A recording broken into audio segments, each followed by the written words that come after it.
What's up, everybody? My name's Luke, and I want to talk to you today about something that is very special to us at Wild Eye, very special to me, and very special to a lot of our fans, followers, and guests that have traveled with us in the past.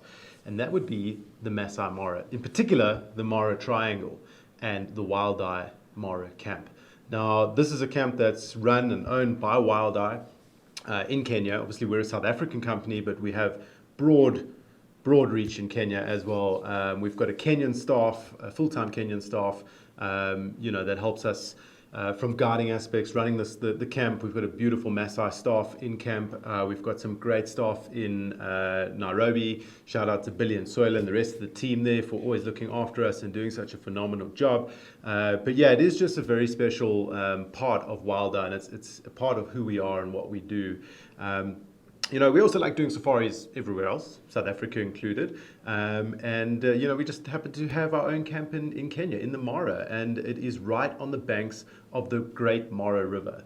Now, when I mean right on the banks, I mean it's literally right on the banks. It's in one of the most remote areas of the Mara Triangle, right towards the south, right on the border with the Serengeti and Tanzania. And so you have this beautiful flow of animals in and out from one country to the next. And a lot of the time we'll actually drive that border, and you can stop and put one foot in Tanzania if you like, one foot in Kenya if you like. You can stand on the bollards, I guess you would call them, where they demarcate the border, and you can stand there and take a photograph. It's really quite fun. But anyway, being on the Mara River means that we are also very close to some very good crossing areas for when the Great Migration comes through. Now, for those of you that don't know what the Great Migration is, it's called the greatest show on earth, and for good reason. It's, throughout sort of couple of months of the year, there's just hundreds of thousands, possibly even millions of wildebeest that cross the Mara River into the Mara Triangle, into the Masai Mara National Reserve, back into Tanzania, into the Serengeti, and they just sort of work around this entire Mara open system. Being right on the banks there with all the hippos calling at night, all throughout the day, there's a crocodile that swims by every once in a while. If you're super lucky, while you're sitting in camp having a gin and tonic, you might even get a crocodile eating a wildebeest, just down here in the river. So it really is very cool. Anyway, so what I wanted to do is just put together a little clip on what you can expect from this experience, show you some photographs. I'm going to first start off with showing you some photographs of the actual camp, the experience, the staff, just explain a little bit about that, and then we'll dive into some proper photography and what you can expect to see, photograph, and feel from these particular scenes. So I'm going to jump off to my computer screen now. There it is, and we're going to just start off with a couple of photographs that I've snapped with my phone throughout the trips I've had there. Nothing too fancy, but this is a great photograph of old Sammy over here. This is one of our guides at the Mara camp. He also will guide people at Amboseli when we have wild eye guests that want to go there, as well as a host of other Kenyan reserves. And then this is the great Dixon on the left-hand side. Dixon is the camp manager and also a local Maasai chief. He is just a phenomenal human being to spend time with. I mean, both of these gentlemen are. I mean, I don't think I've ever come across a guide that is more relaxed and more humble than Sammy. He's just got a great sense of humor, very peaceful man. And then you get Dixon, who's just this force to be reckoned with. He's a fantastic human being. Anyway, let's cycle on through. This is Jimmy, another guide at the Wild Eye camp. Also, just a great guide. He's got plenty of years experience. He knows that Mara Triangle like the back of his hand. And you can see he's quite proudly posing with his vehicle there, and sure, he does know how to drive that vehicle, guys. He also takes a good photograph himself, and he likes to take some pretty comical photographs. So when you meet Jimmy, please feel free to ask him about seeing some of his photographs. He's got a very different way of taking photographs to the rest of us, but he likes to have fun with it, and he likes to take funny images. So you do often find him having a bit of a giggle to himself while he's taking these photographs until you ask him to see, and then you'll have a giggle yourself. So look forward to that. Anyway, back to the photographs. This is Jimmy. We were stopping here the one morning just for a quick toilet break, or what we like to call checking off the tires or watering the flowers. Jimmy was just keeping a good eye on things while all the guests and I used the restroom. So this is one of the tents that you stay in at the camp. This was my particular tent, and I'm just going to zoom in a little bit on it. So you can see outside here, on this slide here, on the left-hand side, inside this room here is your very own flushing toilet. Very comfortable, very great. There's your water supply at the back there. And very cool to be so remote in a camp, a proper proper experiential camp with a toilet right next to you. It's great. There's no porta potties or anything like that.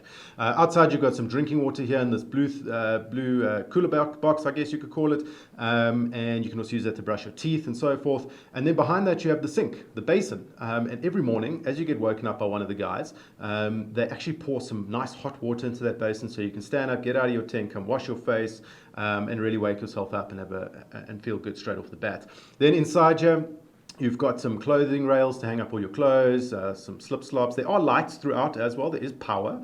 Unfortunately, there's no power to charge your phones and stuff, but that all happens at the media tent. But you do have lights and things like that. So it is quite comfortable. So yeah, you can hang all your clothes. And then obviously going inside to the tent, unfortunately, I don't have a photograph because they always turn out a bit dark. But going into your tent, you've got your bed on the left-hand side here, very comfortable. There's also a set of camp shelves. There's a table, there's lights, there's tissues, there's hand cream.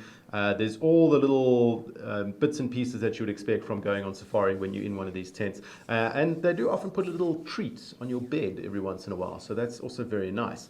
Anyway, let's move on and go to the next photograph. Just need to zoom out on that one. And this is your shower. So every tent has its own individual shower.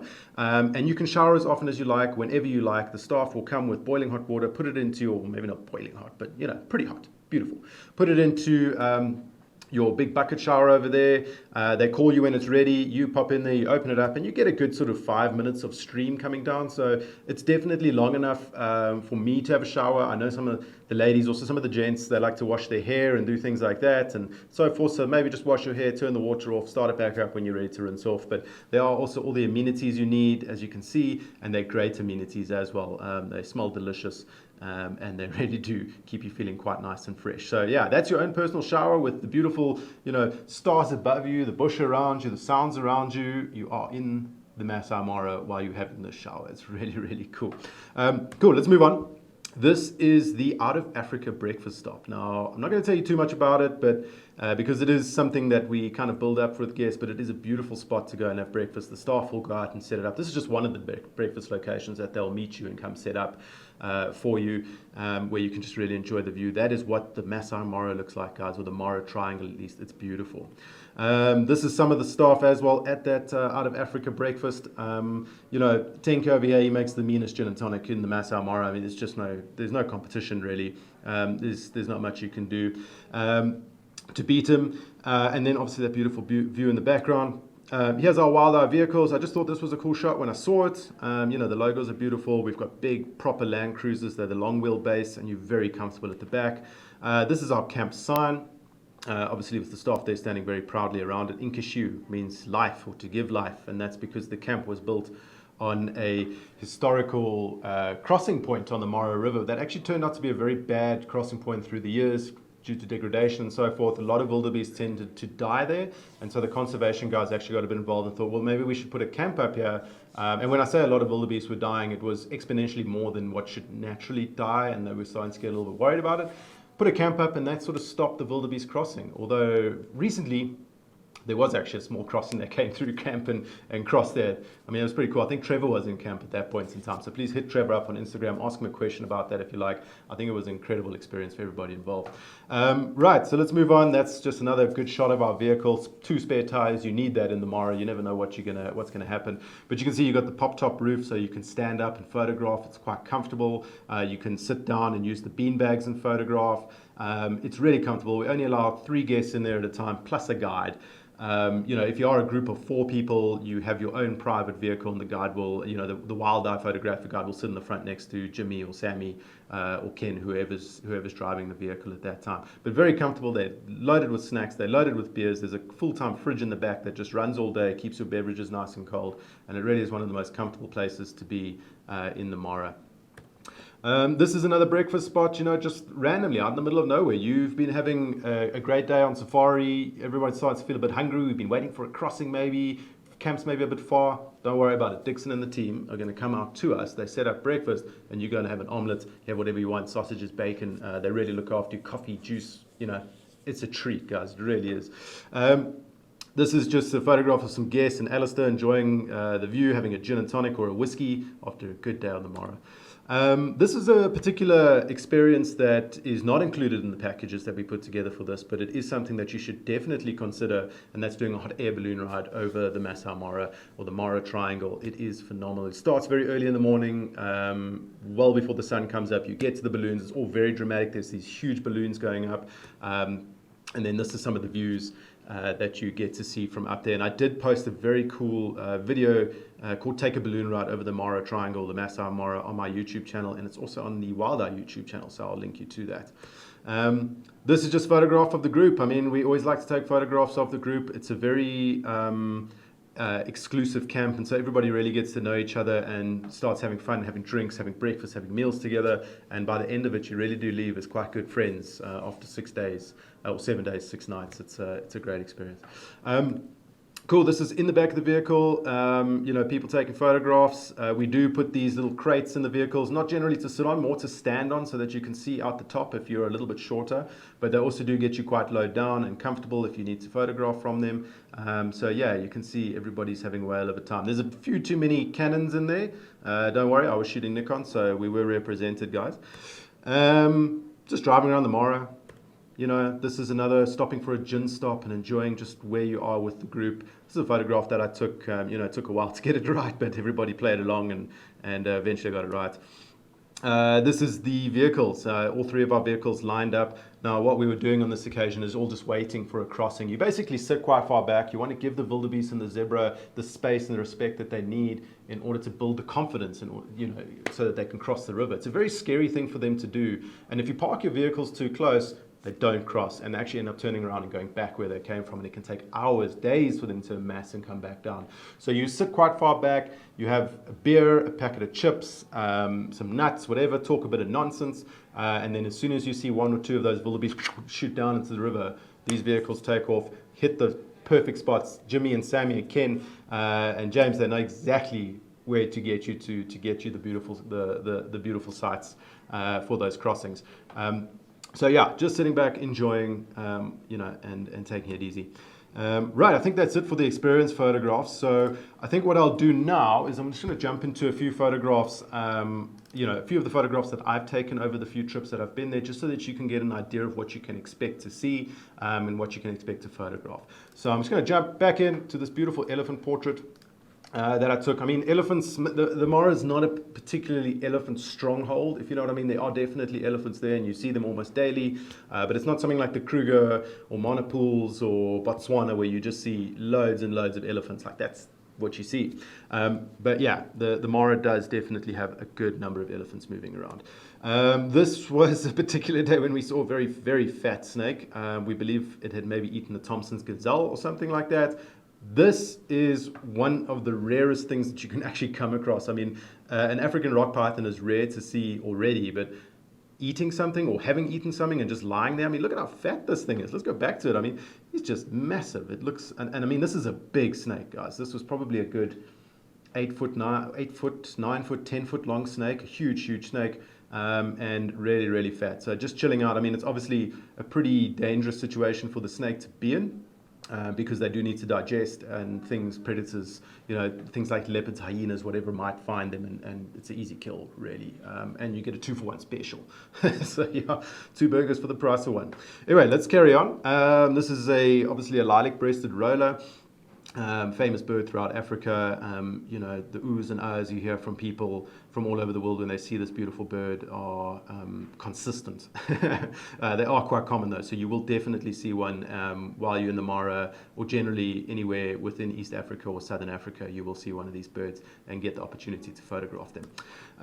This is a lion that we found the one day. He was just cruising through the bush. We spent a lot of time with him. We were able to have quite a private sighting with this guy, and that's also the nice thing about where our camp is situated. It's so remote and so far from everybody else that we get these beautiful private sightings. Anyway, we were able to loop around the front of this lion a good few times, giving him the space that he deserves, and just get these beautiful shots. And to have him looking straight at the camera like that, and he's just gorgeous. I was super chuffed with this photograph. Now, the Mara is probably one of the best places I've come across so far to do proper silhouette photography. And if any of you have been following me for a while, you know that silhouette photography is one of my absolute favorite forms of photography. I love it. Underexposing all the way, getting that bright sky and just these beautiful cutouts of whatever it is, whatever your subject is in front of you. Anyway, this is a group of topi, and we were just cruising around the Mara the one day, just enjoying the views, not really too hassled about crossings. We'd seen quite a few, and we thought, hey man, let's just go see what else is out there. And these topi lined up beautifully for us. This is the quarter of the sunsets you can expect to see in the Mara. If any of you have been to Southern Africa, you'll know the bush is quite dense. In the Mara, it's not so dense. I mean, there are obviously areas that are very dense, but generally what you're talking about, what you're thinking about, or what you will be seeing is these quite open areas, one tree, beautiful sunsets, classic Africa. I know you want this photograph. I want to take many more like this. Come to the Mara, you'll get it. Once again, one of the best places to see vultures I've ever come across is the Mara. The Mara and the Serengeti, to be fair, just because there are so many vultures, there's so much death on the landscape while those migrations are coming through, and the vultures just, they just cash in, man. They love it. And you can just get these beautiful scenes of 30, 40, 50 vultures just swooping in and around a kill, landing, taking off. It's really a good place to practice your shutter priority or your shutter control and really getting things tack sharp in focus as they're flying. And it's great fun, it's great experience, and it's great learning. Just a giraffe tail wagging. Hey, I thought it was cool. That was a nice shot. The Masai giraffe. Very cool. Some wildebeest waiting for the crossing to happen. This is what I was saying. They can stand on the bank here for hours before one of them makes. This is not something that just happens. I mean, sometimes you get lucky in these crossings, just happen. You just rock up and they happen. But a lot of the time there's patience that's involved. It's patience, it's having a beer, it's talking some nonsense, and then that one wildebeest just drops, and another one drops, another one drops. You get in there, you get the shots, and you just see thousands sometimes crossing at once. This is a pretty evocative image that I made of some wildebeest just waiting to cross.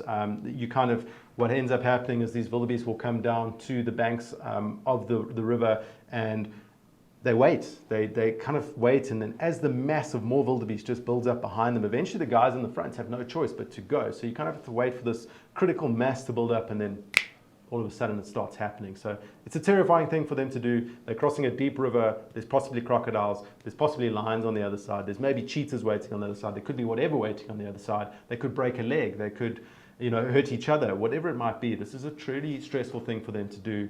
And I feel like this image kind of sums up that kind of we're ready for war feeling. Beautiful leopardess. She actually lives very close to the Mara, our wild eye Mara camp. And as you can see, she's got one sort of dead eye, but that hasn't hindered her at all. We spent probably 2-3 days with this leopard, or we saw her over a period, 2-3 days in a row. And on the third or fourth day, she did manage to make a kill, and then that also attracted her sub-adult cub, and so we got to see 2 leopards feeding for the price of 1 stunning girl. Silhouette photography, guys, what can I say? It's just amazing. I'm not trying to say that you're going to run into situations like this every 3 minutes, but the Mara will definitely produce these with, if you're there for the 6 days, 6 nights, 7 days, you'll definitely get opportunities like this and get really carried away. Particularly if you're with me, we'll get carried away photographing this for ages. Cool, honeymoon couple. Who doesn't like a little kitty cat love story? There they are, the boy and the girl. Great morning, as you can see that beautiful morning light coming across them. This is a crossing that's just starting. As you can see, there are zebra that cross with the wildebeest. It's awesome. I mean, you kind of get this really cool contrast between the 2 different species. Now, there's nowhere near as many zebra as there are wildebeest. There's probably in the millions of wildebeest that cross, and probably just a few 100,000 zebra that come through the migration. Nonetheless, they seem to cross together.